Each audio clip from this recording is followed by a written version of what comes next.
Hello, Las Colinas science students. We are doing an experiment today with some ultraviolet light beads, and I have some radiometers too to show you, and I have a black light. So we've been, hopefully you read the notes already. We've been learning about the electromagnetic spectrum and electromagnetism. And so today we're going to be talking about the infrared and the visible and the ultraviolet lights. So a couple things I want to show you. These are radiometers right here, and they were invented accidentally by Sir William Crookes in the 1800s, and when he was doing experiments with air currents and pressure.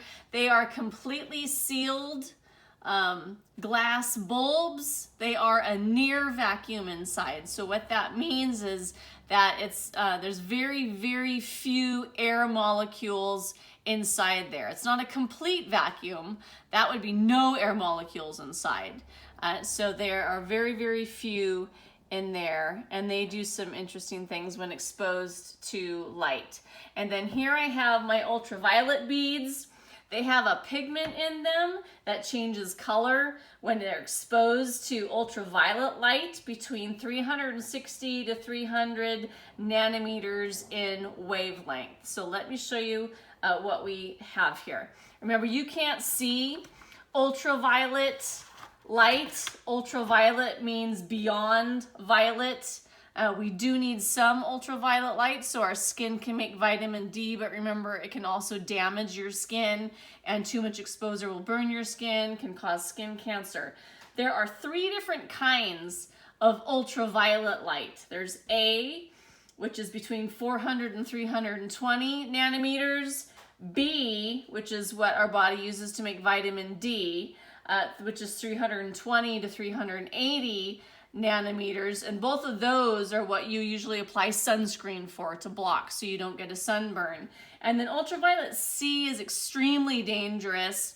That does not reach Earth. It's actually blocked by the ozone layer. So I have a black light here, and just to show you a little bit how the black light can activate the pigment in these ultraviolet beads. So let me hold it up close for a moment to the beads, and you can see that they are changing color. The beads over here still remain white and clear. So, and it will last for a little while, and the darker they are, the more ultraviolet you're being exposed to. So, and again, I just bought these off of Amazon. This is an ultraviolet light, a black light, and it's 395 nanometers. And again, I just bought that off of Amazon. So let me take one over to my radiometer, which is interesting. It doesn't get this one to move at all. But this one right here is much more sensitive, and you can see it's just barely beginning to spin with this ultraviolet black light, which is very interesting. Okay, so then on to my flashlight. This is a flashlight. It has an LED light on it and an incandescent light. So I was trying the LED light on the radiometers. It does nothing to them to get them to spin. And again, I'm just holding up to this one because this one's more sensitive.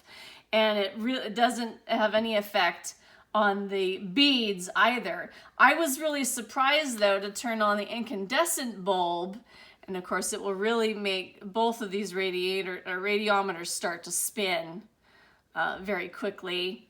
And then when I held it up to my UV beads for some time, it did actually cause there was a little bit of ultraviolet light that got them to glow just a little bit, and I was very surprised that there was some ultraviolet light coming out of the incandescent bulb there.